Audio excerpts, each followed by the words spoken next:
When you soak your fingers in cool water for 20 minutes, they don't just swell, they actively crinkle to function. You've probably just finished washing dishes or filling out a form and instantly noticed how that simple pen slips from your slick fingertips.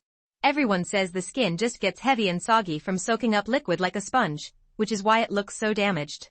A perfectly smooth hand gets pulled apart by water friction, but a wrinkled one grabs slippery objects with zero effort required.